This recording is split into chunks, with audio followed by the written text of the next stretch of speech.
Captain news நேயர்களுக்கு வெங்கடேஷன் பணிவான வணக்கங்கள். திமுகவுடைய செயற்கூட்டம் நடந்தது. அந்த செயற்கூட்டத்தில் ஆங்காங்கே அவர்களுடைய கட்சிகளை பணிகளை பற்றி மாண்புமிகு முதலமைச்சர் திரு மு க ஸ்டாலின் அவர்கள் சொன்னாலும் 2024 முடிய போகுது. இந்த நேரத்தில் மிகப்பெரிய ஒரு நகைச்சுவை அவர் சொல்லியிருக்காரு அப்படின்னு தான் உங்கள் முன்னாடி நான் வைக்கிறேன். என்ன சொல்கிறாருன்னா, 2026 7வது முறையாக திமுக ஆட்சி அமைக்கும். சரி, ஆட்சி அமைக்கிறது மட்டும் இல்லாமல் இதனால் வரையும் 200 இடங்களை சொல்லியிருந்தோம், ஆனால் 200 இடத்துக்கு மேலேயே நாங்கள் வென்றெடுப்போம் அப்படின்னு சொல்லி தன்னுடைய பதிவை முன் வச்சிருக்காரு. இது எந்த தைரியத்தில் மாண்புமிகு திரு முதலமைச்சர் திரு மு க ஸ்டாலின் அவர் சொல்கிறாரு அப்படின்னு பார்த்தீங்கன்னா, முதல் தைரியம் அவர் கொடுக்குறது கூட்டணி கட்சிகள். கூட்டாஞ்சோறு கட்சின்னு தான் திமுகவை சொல்லணும். 1967 காங்கிரஸ் ஒரு கட்சியாகவும், காங்கிரஸ் தவிர இருக்கக்கூடிய எல்லா கட்சியும் ஒரு குடையின் கீழ் மறைந்த முன்னாள் முதலமைச்சராக இருந்தக்கூடிய அண்ணாதுரை அவர்கள் கொண்டு வந்தார். யார் கொண்டு வந்தார்னா, கம்யூனிஸ்ட் ஒரு கொண்டு வர்றாரு, சுதந்திரா கட்சியை கொண்டு வர்றாரு, சிபோ ஆதித்தனார் கட்சி, நாம் தமிழர் கட்சியை கொண்டு வர்றாரு, மாப்போ சிவஞானுடைய தமிழ் கட்சி கொண்டு வர்றாரு, ராமசாமி படையாட்சி அவருடைய கட்சி கொண்டு வர்றாரு, முஸ்லீம் லீக் கொண்டு வராங்க. இப்படி கிட்டத்தட்ட 10லேருந்து 15 கட்சிகள் ஒரு புறமாகவும் அந்த சைடு காங்கிரஸாகவும் இருந்து வீழ்த்தி 1967 திமுக இங்கே ஆட்சியை பிடிச்சாங்க. அன்னிலிருந்து இன்னைக்கு வரையும் ஒரு கூட்டணி தயவோடு தான் இங்கு திமுக ஆட்சி செஞ்சுருக்கு. இடையில கூட இப்போ பாட்டாளி மக்கள் கட்சி தலைவராக இருக்கக்கூடிய திரு ராமதாஸ் அவருக்கு வேலை வெட்டி இல்லை, அவர் டெய்லி ஒரு லெட்டர் எழுதுதான் வேலை, அவர் எழுதுகிற லெட்டருக்கெலாம் என்னால் பதில் சொல்ல முடியாதுன்னு சொல்லிட்டு மாண்பு முதலமைச்சர் திரு மு க ஸ்டாலின் அவர் சொல்கிறப்ப மிகப்பெரிய ஒரு எதிர்ப்பை அந்த கட்சியினுடைய தலைவராக இருக்கக்கூடிய அன்புமணி அவர் பதிவு செய்கிறார். பதிவு செஞ்சுட்டு என்ன சொல்கிறாருன்னா, நீங்கள் மைனாரிட்டி கவர்மெண்ட்டாக நீங்கள் இருக்கிறப்ப உங்கள் கட்சியை தொடர்ந்து ஆட்சியில் இருக்கிறதுக்கான எம்எல்ஏவை நாங்கள் தான் கொடுத்து அன்றைக்கி உங்களை காப்பாற்றணும், அந்த நன்றி கடன் கூட உங்களுக்கு இல்லாமல் பழுத்த மூத்த அரசியல்வாதிக்கு வேலை வெட்டி இல்லைன்னு சொல்கிறாங்கன்னு சொல்லி தன் எதிர்ப்பை பதிவு செஞ்சார். இந்த எதிர்ப்பை பதிவு செஞ்சவுடனே பாட்டாளி மக்கள் கட்சி எங்கெங்கு பலமாக இருக்கிறது உங்களுக்கு தெரியும். எங்கெங்கே பலமாக இந்த சைடு தாண்டிங்கன்னா செங்கல்பட்டு, மதுராந்தகம், திண்டிவனம், தருமபுரி, கள்ளக்குறிச்சி, கடலூர், விக்கிரவாண்டி, இப்படியே நீங்கள் அந்த பெல்ட்டு போனீங்கன்னா பழைய வடார்காடு மாவட்டம் சொல்லுவாங்க. இந்த பெல்ட்டில் மிகப்பெரிய ஒரு ஸ்ட்ராங் பெல்ட் பாட்டாளி மக்கள் கட்சி. அந்த இடத்துல பாட்டாளி மக்கள் கட்சி உருவாக்குறப்ப மிகப்பெரிய ஒரு துப்பாக்கி சூடு தமிழக அரசு அன்றைய ஆட்சியாளர்கள் செய்கிறப்ப அதில் கிட்டத்தட்ட 17 பேர் 18 பேர் இறக்குறாங்க. அவருக்கு நினைவு மண்டபம் அங்கே கட்டுறாங்க, தமிழக அரசு கட்டுது. அதை திறக்கிறதுக்கு திரு மு க ஸ்டாலின் போகிறதுக்கு ஒரு 5 நாள் முன்னாடி தான் அன்புமணி அவர்கள் மிகப்பெரிய ஒரு கண்டனத்தை முன்வைக்கிறப்ப அங்கே இருக்கிறவங்களாம் சொல்லிட்டாங்க, இது திறக்க வரப்போ நாங்கள் மாண்புமிகு முதலமைச்சர் திரு மு க ஸ்டாலின் அவருக்கு கருப்பு கொடி காட்டுவோம் அப்படின்னு சொன்னோன்னே இது நாள் வரையும் அது திறக்கப்படாமல் அப்படியே இருக்குது. பயம் இருக்குல்ல, உள்ளுக்குள்ளே பயம் இருக்கிறதுனால தான் அந்த சைடு மாண்புமிகு முதலமைச்சர் திரு மு க ஸ்டாலின் போக மாட்டேன்றார். போனார்னா எல்லாம் கருப்பு கொடி காட்டுவாங்க, தேவையில்லாத எதுக்கு பிரச்சனை, அதனால் அந்த இது அப்புறம் அந்த நினைவு மண்டபத்தை அப்புறம் திறந்துக்கலாம் அப்படின்னு சொல்லி அவர் வெயிட் பண்ணுறார். இப்போ நம்ம எதுக்கு இங்கே பதிவு இதையே உங்ககிட்ட சொல்கிறேன் அப்படின்னா, திமுக இருக்கவங்களும், திமுகவுடைய 38 அமைச்சர்களும், திமுகவில் இருக்கக்கூடிய திட்ட செயலாக்கத்துறை மற்றும் விளையாட்டுத்துறை அமைச்சராக இருக்கக்கூடிய துணை அமைச்சராக முதலமைச்சராக இருக்கக்கூடிய மாண்புமிகு துணை முதலமைச்சர் உதயநிதி ஸ்டாலின் அவர்களும், மாண்புமிகு முதலமைச்சர் திரு மு க ஸ்டாலின் அவர்களும் நாங்கள் 200 இடங்களை வென்றெடுப்போம், ஆனால் கூட்டணி ஆட்சி இல்லாமல் தனித்து நின்று வென்றெடுப்போம்னு சொல்கிற தைரியம் உங்களுக்கு இருக்கிறதா? இதுதான் நம்ம வைக்கக்கூடிய கேள்வி. தனிச்சு நாங்கள் நின்று வென்றெடுப்போம் சொல்ல முடியுமா உங்களால்? தனிச்சு நின்னா திமுகவோட நிலைமைன்னு உங்களுக்கு எல்லாருக்குமே தெரியும். கூட்டாஞ்சோறு ஆக்கி தான் இன்றைக்கி வரையும் ஒரு வெற்றிக்கணியை பறிச்சிட்டு இருக்காங்க. ஏன் தனிச்சு நிற்க மாட்டேன்னா, தனிச்சு நின்னா காலியாக போயிடும் அந்த கட்சி. இன்றைக்கு பலமான கூட்டணிக்கு, எதிர்கட்சிகளுக்கு பலமான கூட்டணி இல்லாதனால தான் இன்றைக்கு திமுக வென்றெடுத்து கொண்டே வருகிறது. தவிர 3 திடலில் திமுக வென்றெடுக்குது. எங்கே வென்றெடுக்குது? ஊராட்சி மன்ற தேர்தலில் வென்றெடுக்கிறது, சட்டமன்ற தேர்தலில் வென்றெடுக்கிறது, நகர்ப்புற ஊராட்சியிலையும் வென்றெடுக்குது, பாராளுமன்றத்தில் வென்றெடுக்குன்னா இந்த சைடு கூட்டணி பலம் கம்மியாக இருக்கிறது. அப்போ நீங்கள் என்ன சொல்கிறீங்க? கூட்டணி பலம் கம்மியாக இருக்கிறப்ப நாங்கள் கூட்டணி பலத்தால் தான் வென்றெடுத்தோன்னு சொல்கிறதுக்கு உங்களுக்கு தைரியம் இல்லை. ஒன்று. ரெண்டாவது என்ன சொல்கிறீங்கன்னா, நாங்கள் வென்றெடுத்தோம், நாங்கள் 200 இது அடிப்போம், 200 அடிப்போம், தனியாக வந்தாலும் அடிப்போம், கூட்டணியாக வந்தாலும் சொல்ல எங்கள் கூட்டணி பிறகுன்னு. அப்போ நம்ம என்ன கேள்வி முன்வைக்கிறோன்னா, மது ஒழிப்பு மாநாடுன்னு திருமாவளவன் அவர் ஸ்டார்ட் பண்ணோன்னா ஏன் திமுக அவ்வளோ பம்மாத்து வேலை பண்ணி அவரை கூப்பிட்டு போய் பேசி அந்த மாநாட்டுக்கு அவங்க கட்சியை சேர்ந்த ஆர்எஸ் பாரதி, இளங்கோவனி எதுக்கு அமிச்சாங்க?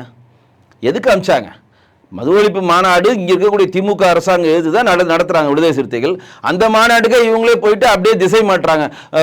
மது ஒழிப்பை தேசிய கொள்கையாக கொண்டு வரணும், தேசியத்தில் வந்து மது ஒழிப்பு திட்டம் இருக்கிறது, அதை வந்து மோடி அரசாங்கம் செயல்படுத்தணும்னா நீ உள்ளுக்குள்ளே டாஸ்மாக் வித்துட்டு இருக்கீங்க அப்படின்னு தான் நம்ம கேள்வி முன்வைக்கிறோம். அது மட்டும் இல்லாமல் மதுவை பிரதானமாக தயாரித்து கொண்டிருக்கிற ஜெகத் ரட்சகன் அவர்களுக்கும் மதுவை பிரதானமாக தயாரித்து கொண்டிருக்கிற டிஆர் பாலு அவர்களுக்கும் தேர்தலில் வென்றெடுக்கணும்ட்டு மதுவை ஒழிக்கிற மது ஒழிப்பு மாநாடு செய்கிற திருமாவளவனவே பிரச்சாரம் பண்ணார். இது எந்த முரண்பாடு? நீங்களே பிரச்சாரம் பண்ணுறீங்க, லிக்கர் தயாரிக்கிறவங்க வென்றெடுக்கும் நீங்கள் பிரச்சாரம் பண்ணுறீங்க, அப்புறம் லிக்கரை விற்கக்கூடாதுன்னா எப்படி அது? இது இந்த முரண்பாடுலாம் இருக்குது. இப்போ நம்ம என்ன முன்வைக்கிறோன்னா, நீங்கள் வந்து 2026 200 இடங்களை அடிப்பதற்கான செயல் திட்டங்களை கொடுங்க. நீங்கள் என்ன செஞ்சிட்டீங்க? 200 இடத்தை வென்றெடுக்க முடியும். இன்றைக்கு வந்து தொழில் வளத்தில் தமிழ்நாடு எங்கே இருந்துச்சு தெரியுங்களா? 2வது இடத்துல இருந்துச்சு தொழில் தொடங்கத்தில். இன்றைக்கி தமிழ்நாடு வந்து 3வது இடத்துல இருக்குது. முதல் இடத்துல வந்து மும்பை போய் 2வது உத்தரப்பிரதேசம் வந்து தமிழ்நாடு 3வது இடத்துக்கு போயிடுச்சு. சரி, கடனில் நம்ம என்ன பண்ணியிருக்கோம் அப்படின்ற ஒரு முன்வைக்கிறதுல கடனில் நம்ம எப்படி இருக்கிறோம் அப்படின்னு பார்த்தீங்கன்னா, 3வது நம்ம இருந்தோம். கடன் உலகளாவிய வந்து கடன் வாங்குற மாநிலங்களில் இந்தியாவில் 3வது இடத்துல இருந்தோம். ஃபஸ்ட்டு மகாராஷ்டிராவும் 2 உத்தரப்பிரதேசம், 3வதாக தமிழ்நாடு இருந்துச்சு. இப்போ கடன் வாங்குறதுல யார் தெரியுமா நம்பர் 1? நம்ம தான், தமிழ்நாடு தான் நம்பர் 1. இதை போட வேண்டியதான் அந்த முக ஸ்டாலின் அவர்கள் ஒரு பக்கம் பேஜ் எல்லா படத்துலையும் போட வேண்டியதான். இந்தியாவிலே அதிகமாக கடன் வாங்கிய மாநிலம் தமிழக அரசு. 10 லட்சம் கோடி கடன் வாங்கியிருக்கிறோம், 50,000 கோடி மாதம் வட்டி கட்டுக்கிறோன்னு போடுங்க. உங்கள் சாதனைகளை பார்க்குறீங்க, போடுறீங்களா? அந்த சாதனை பண்ணேன், தவப்புதல்வன் பண்ணேன், அந்த சாதனை பண்ணேன், காலை உணவு திட்டம் கொண்டு வந்தேன், அதை கொண்டு வந்தேன், இதை கொண்டு வந்தேன், மகளிருக்கு வந்து உரிமை தொகை கொடுக்குறோம், அது இதெல்லாம் போடுறீங்களா? இதையும் போடணும்ல. எதில் நம்பர் 1 நம்ம இருக்கிறோம்? அதிகமான கடன் வாங்கினதில் நம்பர் 1 மாநிலம் தமிழ்நாடு. அதிகமாக வட்டி கட்டுற மாநிலங்களில் நம்பர் 1 மாநிலம் தமிழ்நாடு. இதுதான் நம்பர் 1 சக்ஸஸாக நம்ம இருக்கிறது. 10 லட்சம் கோடி கடனில் இருக்கும். ஒரு ரேஷன் அட்டையுடைய சந்தாதாரர்களுக்கும் 3,40,000 ரூபாய் கடன் இருக்கிறது. தமிழ்நாட்டில் மொத்தம் 2 கோடியே 20 லட்சம் ரேஷன் அட்டைதாரர்கள் இருக்கிறாங்க. எல்லாம் ஒரு குடும்பத்துக்கு 3 லட்சம் கடன் இருக்கு. நீங்கள் யாருமே நான் கடன் இல்லாமல் இல்லை, நான் ஃப்ரீயாக இருக்கிறேன்னு சொல்ல முடியாது. உங்கள் வீட்டுக்கு கடன் இருக்குது, 3 லட்சம் கடன் இருக்குது. தமிழக அரசு ஏற்படுத்தி தருது. சட்டம் ஒழுங்கு எப்படி இருக்குது? கோர்ட்டுள்ள போய் வெட்டுறான். கோர்ட்டில் விட்டு நீதிபதி சொல்கிறாருன்னே, அது கோர்ட்டில் போய் வெட்டுறான், என்ன பண்ணுறீங்க நீங்கள் அப்படின்னு நீதிபதி கேட்குறப்ப, இப்போ வந்து சங்கில் ஜிஜிபி சொல்கிறாரு, நாங்கள் வந்து துப்பாக்கி ஏந்திய போலீஸை வந்து எல்லா கோர்ட்லேயும் நிறுத்துவோம், செஷன் கோர்ட்டு, டிஸ்ட்ரிக்ட் கோர்ட்டு எல்லாத்தையும் நிறுத்துவோம். ஏற்கனவே சென்னை உயர்நீதிமன்றத்தில் தமிழக அரசால் பாதுகாப்பு கொடுக்க முடியலன்ற ஒரே காரணத்துக்காக தமிழக அரசினுடைய போலீஸ் படை விலக்கி கொள்ளப்பட்டு மத்திய ரிசர்வ் போலீஸ் அங்கே இருக்கிறது. இன்றைக்கெல்லாம் நீதிபதிக்குள்ளே ஜம்முலாம் யாரும் போயிட முடியாது, டோட்டலாக செக் பண்ணி தான் நீதிமன்ற வளாகத்திலே விடுவாங்க. ஏற்கனவே சென்னை உயர்நீதிமன்றத்திலிருந்து தமிழக காவல்துறை விலகிவிட்டது. இப்போ செஷன் கோர்ட்டு, டிஸ்ட்ரிக்ட் கோர்ட்டு, வேறு என்னென்ன கோர்ட் இருக்கோ எல்லா கோர்ட்லேயுமே சட்டம் ஒழுங்கு இல்லை, அங்கே பாதுகாப்பான பணிகள் போலீஸ் இல்லை. அப்படி பணிகள் போலீஸ் இருந்தாலும் அந்த போலீஸ் செல்போனை நோண்டி கொண்டிருக்கிறார். சட்டம் ஒழுங்கை அவர் பார்க்கல. ஈவன் வந்து அங்க குற்றம் நடக்குது, வெட்ட போறப்ப போய் தடுக்கிற வேலை கூட போலீஸ் செய்யலன்னு யார் சொல்லுது? நான் சொல்லல, மாண்புமிகு நீதியரசர் சொல்றாரு. அந்த போலீஸ் அந்த கட்டட நெல்லையில் நடந்த அந்த வளாகத்தில் நடந்ததுக்காக நீதிமன்றம் தன்னுடைய மிகப்பெரிய கண்டனத்தை தமிழக அரசு மேல வச்சிருக்கு. அங்க போலீஸ் என்ன பண்ணிட்டு இருக்காங்க? போலீஸ் கிட்ட ஏன் கன் இல்ல? கன் இல்லாம எதுக்கு வராரு போலீஸ்? இன்றைக்கு இந்த மாதிரி ஒரு விஷயம் நடக்கணும் உளவுத்துறை மூலம் நீங்க எப்படி தெரியாம இருந்தீங்க? உள்ள பூந்து ஒருத்தன் போய் வெற்றவரு நீங்க என்ன பார்த்துருந்தீங்க? அப்படி வெட்ட போறப்ப உங்க கையில துப்பாக்கி எடுத்து சுடணும்ல, அதுக்கு தானே உங்களுக்கு துப்பாக்கி கொடுத்துருக்கு. நாளைக்கு எங்களுக்கே இந்த நிலைமை வராது என்ன நிச்சயம்னு சொன்ன உடனே இன்னைக்கு டிஜிபி ஜி லால் என்ன சொல்றாரு? நாங்கள் எல்லா போலீஸுக்கும் வந்து துப்பாக்கி இந்த போலீஸ் படை கொடுக்குறோம். அதாவது எப்போதுமே வந்து இந்த அரசு வந்து பிணங்களை கணக்கெடுக்கிற அரசு, வருமுன் காக்கும் அரசு இந்த அரசு கிடையாது. பிணங்களை மட்டும்தான் கணக்கிடுவாங்க. இன்னைக்கு இன்னொரு செய்தி எங்கள் மாநிலத்தில் ஒரு முன் வச்சிருக்காரு. இன்னைக்கு தமிழக அரசு பள்ளித்துறையில் நிதி பற்றாக்குறையால் தவிக்கிறது அப்படின்னு சொல்லிட்டு கல்வி அமைச்சகத்தில் இருக்கக்கூடிய இணையதள சேவைக்கான ஃபண்டை அவங்க கட்டாதனால இன்னைக்கு எல்லா ஸ்கூல்லையுமே இணையதள சேவைகள் வந்து கட் பண்ணியிருக்காங்க. நிறைய ஸ்கூல்ஸ்க்கு வந்து ஃபீஸ் கொடுக்காம இருக்காங்க. கேட்டால் அந்த ஸ்ரீ திட்டத்தை வந்து இழுப்பாங்க. அதுக்கு சம்மந்தமே கிடையாது. பட் அவங்க அப்படி தான் சொல்லுவாங்க. எது நடந்தாலும் மத்திய அரசு காரணம். இவங்க எது நல்லது செஞ்சாலும் மாநில அரசு காரணம், எது நல்லது கெட்டதில் இருந்தாலும் மத்திய அரசு காரணம். இன்றைக்கு தொடர் காவல்துறையை சேர்ந்த போலீஸ் அதிகாரிகள் 9 பேர் அரெஸ்ட் பண்ணியிருக்காங்க. 9 பேருமே மெத்தபைட்டின்னு சொல்லுகிற அந்த போதை வசதிகளை யூஸ் பண்ணுற அதை பறிமுதல் பண்ணி அதை போலீஸ் ஸ்டேஷனுக்கு எடுத்துகிட்டு போகிறப்ப அதை வந்து திருடி வெளியில் இணையதளத்தில் விற்கிறாங்க. எப்படி இப்போ சிந்தட்டிக் ட்ரக்ஸு சொல்லுவாங்களே, அந்த ட்ரக்ஸை இணையதளம் மூலம் யார் விற்கிறாங்க? அசோக் நகரில் ஒரு போலீஸை அரெஸ்ட் பண்ணாங்க, செயின் லிங்காக அப்படியே பார்த்தீங்கன்னா 9 போலீஸ் அரெஸ்ட் பண்ணியிருக்காங்க. இந்த 9 பேரும் ஒரே குரூப்பு, 9 பேரும் பாலியல் ரீதியாக ஓரின சேர்க்கையாளர்னு சொல்லிட்டு ஒரு பதிவு வருது. நிறைய கோர்ட்டில் வந்து பதிவு பண்ணுறாங்க. என்ன பதிவு பண்ணுறாங்கன்னா, நீங்கள் வந்து கஞ்சா வழக்கில் ஆளை பிடிக்கிறீங்க, ஆனால் தண்டனை வாங்கி தர மாட்டேன்றீங்க. ஏன் தண்டனை வாங்கி தர மாட்டேன்றாங்கன்னா, ஒரு கஞ்சா வழக்கில் போய் ஒரு ஆளை பிடிச்சி 25 கிலோ கஞ்சாவையோ மெத்தபேட்டினோ இல்லை வேறு ஏதோ சிந்தடிக் ட்ரெஸ் ஹெராயினோ கொக்கைனோ வந்து பறிமுதல் பண்ணி நீங்கள் எடுத்துகிட்டு வந்து வச்சிங்கன்னா, எஃப்ஐஆரில் 25 கிலோ பிடிச்சிருக்கோன்னு சொல்லிட்டு நீங்கள் கோர்ட்டில் சப்மிட் பண்ணிங்கன்னா, அந்த 25 கிலோவையும் கோர்ட்டில் காட்டணும் நீதியரசுகிட்ட. இவங்க என்ன சொல்கிறாங்க, எடுத்துகிட்டு போகிறப்ப 15 கிலோ தான் இருக்குது, மிச்சம் 10 கிலோ எங்கே எலி திட்டு போயிடுச்சு. இன்னொரு இடத்துல இதேமாரி இப்போ பதிவு பண்ணி மறுபடியும் கோர்ட்டில் போகிறப்ப எங்கேயா 10 கிலோ வெள்ளம் அடித்து தண்ணியில் போயிடுச்சு. அப்போ வந்து குற்றத்தினுடைய செயலை வந்து அவருக்கு சாதகமாக வச்சு ஜட்ஜு அவங்கள எல்லாம் விடுதலை பண்ணுறாரு. ஏன்னா அவர் கேட்குறது எஃப்ஐஆரில் கொடுத்து அந்த 25 கிலோ அவர் கண்ணு முன்னாடி காட்டி அது எடை போட்டு சரி பண்ணாதான் அவர் தண்டனை வழங்க முடியும். அப்போ போலீஸார் மெத்தனமாக செயல்படுறாங்க அப்படின்ட்டு விடுதலை பண்ணுறாரு. அப்போ தான் இப்போ இந்த இதுக்கு தான் விடை இப்போ கிடச்சிருக்கு. இந்த மாதிரி போலீஸ் ஸ்டேஷனுக்கு போகிற அந்த சிந்தடிக் சொல்லிடுற அந்த ட்ரக்ஸ் எல்லாம் வந்து எப்படி வந்து இந்த ஓரின சேர்க்கையாளர்னு சொல்லுகிற அந்த போலீஸ் குரூப் வந்து ஃபுல்லாக திருடி அவங்க ஒரு நெட்வொர்க் அமைச்சு வெளியே பெத்தமேட்டினையும் இதையும் எல்லாம் கவித்து காசாக்கி அவன் வீடை வாங்குறான். இப்போ தான் கண்டுபிடிச்சிருக்காங்க. காவல்துறையோடைய லட்சணம் எப்படி இருக்குன்றத மக்கள் துறை தெரிஞ்சுக்கணும். அப்போ சட்டம் ஒழுங்கு இல்லை. இந்தியாவிலே முதல் கடன் நான் சொன்னா சின்ன உதாரணம், கம்மியான டைம் இருக்கிறதுனால சொல்கிறேன். இது பண்ணித்தரேன் அது பண்ணித்தரேன்னு பொய்யான வாக்குறுதி கொடுக்கறது, எல்லா மத்திய அரசு திட்டங்களும் எதிர்க்கிற மாதிரி ஒரு படத்தை காட்டுறது. என்ன படம் காட்டுவாங்கன்னா, நாங்கள் புதிய தேசிய கல்விக் கொள்கையை எதிர்க்கிறோம். ஏன்ப்பா எதிர்க்கிற? அந்த கொள்கைகள் வந்து இந்தியை புகுத்துறாங்க. அது வந்து மூமொழி கொள்கை தான். தமிழ் ஆங்கிலம் கற்றுக்கணும். உங்களுக்கு பிடித்தமான செம்மொழியாக இருக்கக்கூடிய எந்த மொழியை வேணால் கற்றுக்கலாம். நேரடியாக சொல்லிட்டோம், இந்திய கற்றுக்கலாம், சமஸ்கிருதம் கற்றுக்கலாம், கன்னடம் கற்றுக்கலாம், தெலுங்கு கற்றுக்கலாம்னு சொல்லிட்டோம். ஆனால் நாங்கள் எதிர்ப்போம். ஆனால் அதே புதிய தேசிய கொள்கையை எதிர்த்துட்டு நாங்கள் ஒரு கல்விக் கொள்கையை உண்டாக்குவோம், அப்படியே காப்பி அடித்து போடுவோம். அதில் காலை உணவு திட்டம் இருக்குது, எல்லாமே இருக்காது. இவங்க நம்ம மத்திய அரசு கொண்டு வந்த புதிய தேசிய கல்வி என்ன இருக்கோ அதே தான் மாநில கல்விக் கொள்கைகளும் அப்படியே இருக்கு. நாங்கள் வந்து விஸ்வகர்மா திட்டத்தை நாங்கள் எதிர்ப்போம். ஏன்னா 18 தொழிலுக்கு மட்டும் தான் கொடுக்குறாங்க, நாங்கள் எக்ஸ்ட்ரா 2 தொழிலையும் சேர்த்து கலைஞர் கைவினை தொழில் அப்படின்னு சொல்லி லோன் கொடுப்போம். எங்கடா உங்க கூட இருக்க IAS IPSலாம் சிந்திக்கவே மாட்டேன்றாங்களா? உங்க கூட இருக்கக்கூடிய அதிகாரிகள்லாம் புது திட்டங்களை கொண்டு வரவே மாட்டேங்களா? ஏன் அது மத்திய அரசு திட்டங்கள்லாம் இம்ப்ளிமெண்ட் பண்ணிட்டு போங்களேன். ஆவாஸ் யோஜனா மத்திய அரசு வந்து கொடுக்குது, ஒரு திட்டம் கொடுக்குது, எல்லாருக்கும் 2,17,27,000 ரூபா கொடுக்குது ஒரு வீடு கட்டுறதுக்கு. அது அப்படியே கலைஞர் கனவு திட்டம், கலைஞர் இல்ல திட்டம் அப்படியே பெல்ட்டி அடிச்சு மாத்துறாங்க. இதெல்லாம் என்ன பொழப்பு? நம்ம வந்து கிட்டத்தட்ட 60 வயதுல 70 வயது கடந்தவங்களுக்கு ஆயுஷ்மான் பாரத் நம்ம கொடுக்குறோம். 5 லட்ச ரூபா பாலிசி டைரக்டா கொடுக்குறோம். அதை அப்படியே கலைஞருடைய பாலிசி எடுத்தாதான் இது இம்ப்ளிமெண்ட் பண்ணுவோம்னு சொல்லி இது எதையும் குழப்பி இன்னைக்கு வரையும் எதுவுமே பண்ணாம கிட்டத்தட்ட மத்திய அரசு தரக்கூடிய எல்லா திட்டங்களையும் உள்வாங்கிட்டு இவங்க தான் அந்த திட்டங்களை செஞ்ச மாதிரி ஒரு பம்மாத்து வேலை பண்றாங்க.